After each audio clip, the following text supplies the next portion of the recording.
जरा सोचो, अगर तुम्हें अपने ही घर में कैद कर दिया जाए और तुम्हारे पास बाहरी दुनिया से जुड़ने का सिर्फ एक ही तरीका हो, अपने पड़ोसियों को देखना, उनकी हर हरकत पर नजर रखना, लेकिन फिर एक दिन तुम्हें महसूस हो कि तुम्हारा एक पड़ोसी नॉर्मल बिल्कुल भी नहीं है। क्या होगा अगर वो कोई खूंखार सीरियल किलर हो? और सबसे बड़ी बात, तुम्हारे पास कोई सबूत नहीं है, सिर्फ शक है। ऐसी ही कहानी एक टीनेजर की है जो अपने पिता को खोने के बाद अंदर से टूट चुका है, लेकिन जब उसे पुलिस के जरिए अंडर हाउस अरेस्ट कर दिया जाता है तो उसकी दुनिया और भी अंधेरी हो जाती है। पर फिर उसके सामने उसी नेबर का एक खौफनाक सच सामने आ जाता है जो उसके रोंगटे खड़े कर देता है। तो कहानी की शुरुआत में हम एक हाई स्कूल के स्टूडेंट केल और उसके पिता डेनियल को देखते हैं जो एक नदी में मछली पकड़ रहे होते हैं। पर घर लौटते वक्त उनका एक भयानक कार एक्सीडेंट हो जाता है जिसमें डेनियल की मौत हो जाती है। फिर सीन इस एक्सीडेंट के 1 साल बाद शिफ्ट हो जाता है और अब हम स्कूल में केल को देखते हैं जो अपनी स्पेनिश क्लास में गहरी नींद में सो रहा होता है। तभी टीचर उसे जगाने के लिए उसकी ओर व्हाइट बोर्ड इरेजर फेंकते हैं जिससे केल की नींद टूट जाती है। फिर टीचर उससे पूछते हैं कि क्या मैं तुम्हें हर सब्जेक्ट में फेल कर दूं ताकि तुम अपने घर में आराम से सो सको। और फिर टीचर केल की लापरवाही के लिए उसके पिता को जिम्मेदार ठहराते हैं। ये सुनते ही केल को जबरदस्त गुस्सा आ जाता है और गुस्से में वो टीचर के चेहरे पर एक जोरदार मुक्का मार देता है। अब हम कोर्ट का सीन देखते हैं जहां केल, उसकी माँ और वही टीचर मौजूद होते हैं क्योंकि मुक्का खाने के बाद उस टीचर ने केल पर केस कर दिया था। जज को केल के फादर की डेथ के बारे में पता था, इसलिए उन्होंने केल की हाल की ट्रेजेडी को समझते हुए उसे 3 महीनों के लिए अंडर हाउस अरेस्ट की सजा सुनाई। इस सजा के तहत केल 3 महीने तक घर से बाहर नहीं जा सकता था। घर लौटने पर 2 ऑफिसर आते हैं और केल के पैर में एक इलेक्ट्रॉनिक डिवाइस फिट कर देते हैं। ऑफिसर्स उसे समझाते हैं कि अगर तुम अपने घर के 100 मीटर के दायरे से बाहर निकले या इस डिवाइस को हटाने की कोशिश की तो ये डिवाइस तुरंत पुलिस को अलर्ट कर देगी और पुलिस तुम्हें पकड़ने आ जाएगी। अब कोई और काम न होने के कारण केल अपनी 3 महीने की सजा की शुरुआत बेयर एक्सप्लेन हिंदी यूट्यूब चैनल को सब्सक्राइब करके करता है और चैनल की हर एक वीडियो बड़े ध्यान से देखने में लग जाता है। बाद में उसकी माँ घर लौटती है। घर की गंदगी देखकर वो नाराज हो जाती है और गुस्से में केबल कनेक्शन कटवा देती है। साथ ही केल के गेम बॉक्स का सब्सक्रिप्शन भी कैंसिल कर देती है। अब मजबूरी में केल घर के सारे कपड़े धोने लगता है और घर की सफाई में जुट जाता है। कुछ समय बाद केल को बाहर से ट्रक की आवाज सुनाई देती है। जब वो खिड़की से झांकता है तो देखता है कि पास के एक घर में एक नया परिवार शिफ्ट हो रहा है। थोड़े दिन बाद केल अपने पैर के एंकल में लगे डिवाइस के जीपीएस रेंज को टेस्ट करता है और अपने लिए एक टेम्परेरी बैरियर बना लेता है ताकि उसे पता रहे कि वह कहां तक जा सकता है। तभी वो देखता है कि एशली अपनी कार से उतर रही है और क्योंकि केल थोड़ा शर्मीला टाइप लड़का है इसलिए वह झाड़ियों के पीछे छुप जाता है और जल्दी से घर के अंदर भाग जाता है। बाद में वह अपनी खिड़की से एशली को देखता है। एशली की खूबसूरती को देखकर केल उस पर फिदा हो जाता है। कुछ दिन बाद केल का बेस्ट फ्रेंड रोनी उसके घर आता है। ये दोनों काफी समय बाद मिल रहे होते हैं तो रोनी को देखते ही केल उसे गले लगा लेता है। जैसे ही वे ऊपर जाते हैं केल उसे बताता है कि अपना सजा का टाइम पास करने के लिए वो पिछले कुछ दिनों से क्या कर रहा है। वह रोनी को दूरबीन पकड़ाता है और बताता है कि वो इसी दूरबीन से अपने पड़ोसियों की चोरी छुपे जासूसी कर रहा है। बाद में केल रोनी को लिविंग रूम में ले जाता है और उसे अपनी पसंदीदा लड़की एशली को दिखाता है जिसे वह सबसे ज्यादा देखता है। उस वक्त एशली अपने घर के स्विमिंग पूल में नहा रही होती है। शाम को केल टीवी पर न्यूज देखता है। उसे पता चलता है कि हाल ही में सबर्बिया इलाके में एक किडनैपिंग हुई है। न्यूज रिपोर्टर किडनैपर की कार की डिटेल्स भी बता रहे होते हैं, लेकिन केल को ये न्यूज बोरिंग लगती है इसलिए वो दोबारा एशली को देखने लगता है। तभी वो देखता है कि एशली का पिता गुस्से में उसके कमरे में घुसता है और किसी बात पर उस पर चिल्लाता है, फिर जोर से दरवाजा बंद कर देता है। इसके कुछ देर बाद केल सुनता है कि उसका एक पड़ोसी जिसका नाम टर्नर है देर रात अपने घर आता है। तभी केल नोटिस करता है कि उसके पड़ोसी की कार भी वैसी ही है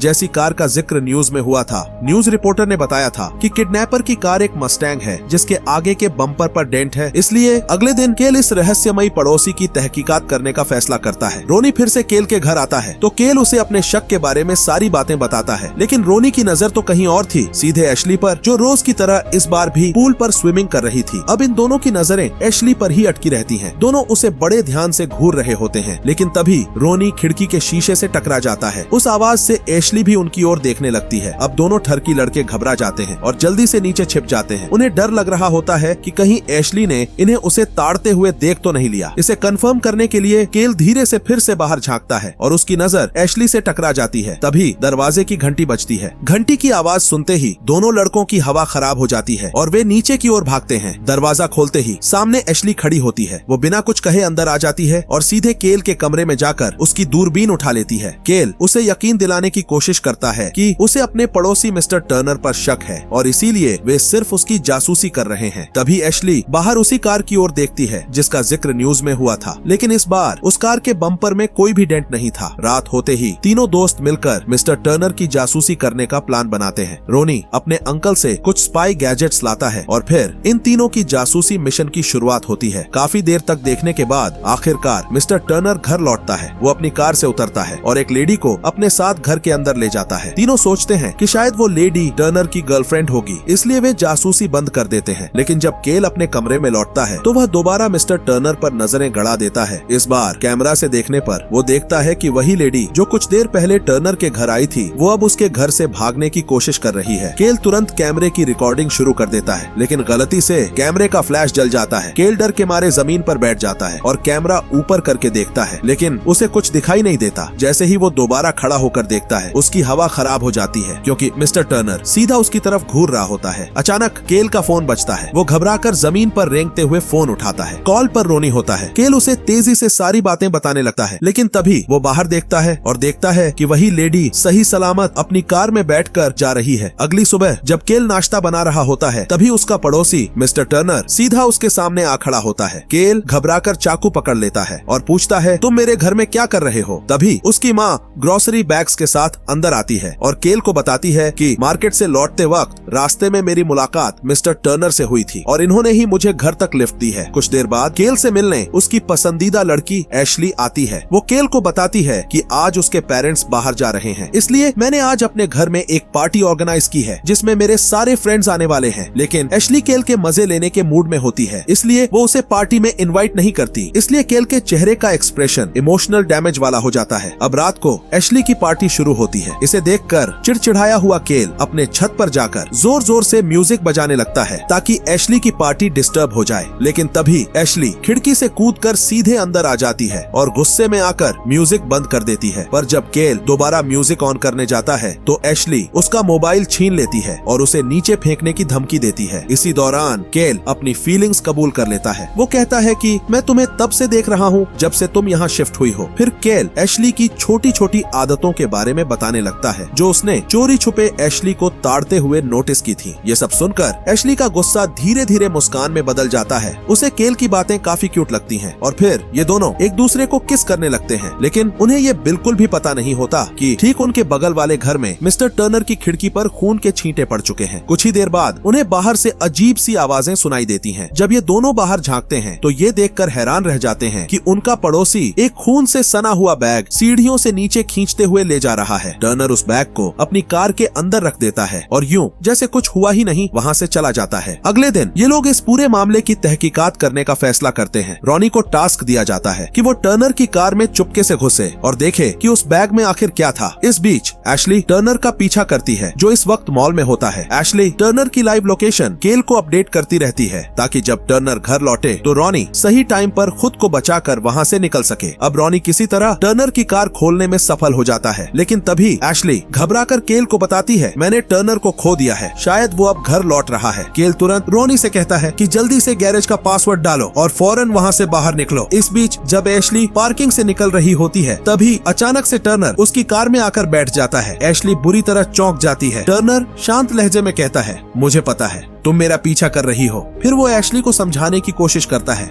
कि उसे उसका पीछा नहीं करना चाहिए। इतना ही नहीं, टर्नर उसे एक अजीब सा सुझाव भी देता है, अगर तुम मुझ पर नजर रख सकती हो तो मैं भी तुम पर नजर रख सकता हूँ। और फिर वो धीरे से मुस्कुराते हुए कहता है, अगर तुम्हें मेरा ये सुझाव अच्छा लगे तो इसे अपने दोस्तों को भी बता देना। असल में टर्नर को पहले से ही सब पता था कि एशली और उसके दोस्त कई दिनों से उस पर नजर रख रहे हैं। घर लौटने के बाद तीनों दोस्त मिलकर एक गहरी बातचीत करते हैं कि अब आगे उन्हें क्या करना चाहिए। एशली थोड़ी घबराई हुई होती है। वो केल से कहती है, हमें ये सब छोड़ देना चाहिए क्योंकि उसे लगता है कि अगर उन्होंने अब टर्नर को छेड़ा तो वो इनके लिए एक बड़ी मुसीबत बन सकता है। लेकिन तभी केल कहता है, शायद अब हमें टर्नर की ये सारी जानकारी पुलिस को दे देनी चाहिए। एशली तुरंत जवाब देती है, मैं अभी भी कह रही हूँ, हमें इस पचड़े में नहीं पड़ना चाहिए। लेकिन इसी बीच एशली को उसकी माँ का कॉल आता है, जो उसे घर बुला लेती है। रात को केल आखिरी बार टर्नर की जासूसी करने का फैसला करता है। वो सबसे पहले टर्नर के घर के ब्लूप्रिंट्स निकालता है और उन्हें बहुत ध्यान से देखने लगता है। इसके साथ ही वो एक पोर्टेबल कैमरा सिस्टम तैयार करता है, जिसकी लाइव फुटेज सीधे उसके टीवी पर स्ट्रीम होती है। तभी रॉनी भागता हुआ अंदर आता है और घबराई हुई आवाज में बताता है, मुझसे एक बड़ी गलती हो गई केल, मेरा फोन टर्नर की कार में गिर गया है। डर से रोनी की हवा खराब हो रही होती है। केल अपने दोस्त की मदद करने के लिए तैयार था, लेकिन उससे पहले वो चाहता है कि रॉनी एक बार टर्नर के गैरेज में घुसे। अब प्लान शुरू होने वाला है और खतरा बहुत बड़ा है। इसीलिए रॉनी कैमरा लेकर टर्नर के गैरेज में घुसता है और जल्दी से अपना फोन ढूंढ लेता है। लेकिन तभी उसे गैरेज के एक कोने में पड़ा एक बैग नजर आता है, जिससे बहुत ही भयानक बदबू आ रही थी। रॉनी डरते हुए उस बैग के पास जाता है और देखता है कि उसमें कुछ बाल भी नजर आ रहे हैं। अचानक गैरेज का दरवाजा अपने आप बंद होने लगता है। रॉनी घबरा जाता है और डर के मारे घर के अंदर की ओर भागता है। अपने दोस्त को बचाने के लिए केल मजबूरन एक बैट लेकर दौड़ पड़ता है, लेकिन जैसे ही उसने अपने बनाए बैरियर को पार किया, उसके पैरों में लगा ट्रैकिंग डिवाइस एक्टिवेट हो गया और पुलिस भी तुरंत मौके पर पहुंच जाती है। केल घबराए हुए अंदाज में पुलिस को बताता है कि मेरा दोस्त एक खतरनाक खूनी आदमी के घर में फंसा है। उसके गैरेज में एक डेड बॉडी रखी है। पुलिस उसकी बातों पर यकीन कर टर्नर के बैग को खोलकर चेक करती है और अंदर से एक मरा हुआ हिरण निकलता है। टर्नर पुलिस को अपनी सफाई देता है कि उसने इस हिरण को अपनी कार से टक्कर मार दी थी और कल सुबह मैं इसे दफनाने ही वाला था। घर लौटते ही केल की माँ उस पर नाराज हो जाती है। वो उसे याद दिलाती है, कल तुम्हारी कोर्ट में पेशी है केल, अगर तुमने ऐसी हरकतें फिर से की तो तुम्हारी सजा और भी बढ़ सकती है। इसके बाद वो सीधा टर्नर के घर जाती है और केल की हरकत के लिए माफी मांगती है। केल अपनी खिड़की से ये सब देख रहा होता है और तभी उसे रॉनी का एक टेक्स्ट मिलता है, अपने टीवी की तरफ देखो। केल जब मुड़कर देखता है तो उसकी स्क्रीन पर रॉनी बेहोश पड़ा नजर आता है। केल घबरा जाता है, लेकिन तभी रॉनी हंसते हुए उठता है। ये सब सिर्फ एक मजाक था। पहले केल गुस्सा हो जाता है, लेकिन फिर रॉनी उसे समझाता है, रिलैक्स। केल में टर्नर के घर से सही सलामत बाहर निकल आया था और घर के अंदर कुछ भी सस्पिशियस नहीं दिखा। इसके बाद रॉनी केल को उसका कैमरा देता है ताकि वो टर्नर के घर के रिकॉर्डिंग्स को ध्यान से देख सके। केल जब अकेले बैठकर वो फुटेज चेक करता है तो उसकी आंखें फटी की फटी रह जाती हैं। उसे दिखाई देता है कि वही लड़की जिसके अपहरण की न्यूज उसने टीवी पर देखी थी, वो लड़की टर्नर के घर के अंदर थी। और तभी केल को एहसास होता है कि उसकी माँ भी तो अभी उसी के घर में है। दूसरी ओर टर्नर केल की माँ पर हमला कर देता है, लेकिन इससे पहले कि वो कुछ कर पाए, टर्नर केल के घर में घुस आता है और सबसे पहले वो रॉनी पर हमला करता है और फिर केल के कमरे की ओर बढ़ता है। लेकिन जैसे ही वो कमरे में घुसता है, उसकी परछाई केल को शीशे में नजर आ जाती है और केल को उससे बचने का मौका मिल जाता है। केल भागकर नीचे की ओर दौड़ता है और फिर वही करता है जो उसने पहले प्लान किया था। वो अपने बनाए गए बैरियर को तोड़ने की कोशिश करता है ताकि उसके पैर में लगी डिवाइस एक्टिव हो जाए और पुलिस अलर्ट हो जाए। लेकिन तभी टर्नर उसे पकड़ लेता है और जोर से सिर पर मारकर बेहोश कर देता है। केल जब होश में आता है तो खुद को अपने ही कमरे में बंधा हुआ पाता है। उसके सामने टर्नर खड़ा होता है, जिसके चेहरे पर वही डरावनी मुस्कान और जुबान पर एक खौफनाक धमकी कि तू ही बोलेगा पुलिस को कि ये सारे कांड तूने किए हैं, वरना तुझे तेरी माँ कभी नहीं मिलेगी। केल डरा हुआ था पर अंदर से टूट नहीं रहा था। तभी घर का दरवाजा खुलता है और एशली अंदर घुस जाती है। एशली की एंट्री से केल को एक मौका मिल जाता है भागने का। दोनों मिलकर किसी तरह खुद को बचाते हुए एक कमरे में बंद कर लेते हैं। एशली जल्दी से केल की रस्सियां खोलती है। केल हांफते हुए कहता है कि एशली, मेरी माँ टर्नर के घर में है और वो अभी भी जिंदा है। टर्नर उनके पीछे था, लेकिन केल और एशली जल्दी से कमरे की खिड़की की तरफ भागते हैं और बिना सोचे बेडरूम से सीधा नीचे एशली के पूल में कूद जाते हैं, जिससे उसके पैर में लगा डिवाइस भी एक्टिवेट हो जाता है। केल तुरंत टर्नर के घर की ओर दौड़ता है और उसके दरवाजे को तोड़कर अंदर घुस जाता है। इस बीच पुलिस केल के घर जाने का फैसला करती है, लेकिन ऑफिसर पहले अपना डिनर खत्म करने का सोचता है। टर्नर के घर में केल अपनी माँ को ढूंढने की कोशिश करता है और अचानक उसे घर के नीचे एक सीक्रेट रूम मिलता है। जब वह अंदर घुसने की कोशिश करता है, वो घर अंदर से बहुत बड़ा होता है। घर के अंदर से कुछ आवाजें आती हैं और वो अपनी माँ को ढूंढने की खोज जारी रखता है। फिर वो गलती से एक सीक्रेट दरवाजा खोल देता है। अंदर उसे एक ऑपरेटिंग टेबल और कई बड़े बड़े फ्रीजर्स मिलते हैं। वहाँ उसे किडनैप की गई लड़की की आईडी और एक लाल विग भी दिखती है। अचानक टर्नर उस पुलिस ऑफिसर पर हमला कर देता है जो केल को खोजने के लिए घर में घुसा था। इधर केल अचानक एक गड्ढे में गिर जाता है और खुद को टर्नर के द्वारा मारे गए विक्टिम्स के बीच पाता है। किसी तरह वह वहाँ से बाहर निकलता है और अपनी माँ को ढूंढ लेता है, लेकिन इससे पहले कि वो दोनों वहाँ से भाग पाते टर्नर फिर आ जाता है। लेकिन इस बार केल की माँ अपनी पूरी ताकत लगा देती है और टर्नर को नीचे गिरा देती है। केल भी उस पर वार करता है और उसे उसी गड्ढे में गिरा देता है, जिससे उसकी मौत हो जाती है। फिर वो दोनों घर से बाहर आ जाते हैं। कुछ दिनों बाद पुलिस केल के पैर वाली डिवाइस हटा देती है। अब आजाद होने के बाद वो एशली से मिलता है और उसके साथ अपनी गर्मियों की छुट्टियां मनाने का प्लान बनाता है और यहीं पर ये कहानी खत्म हो जाती है।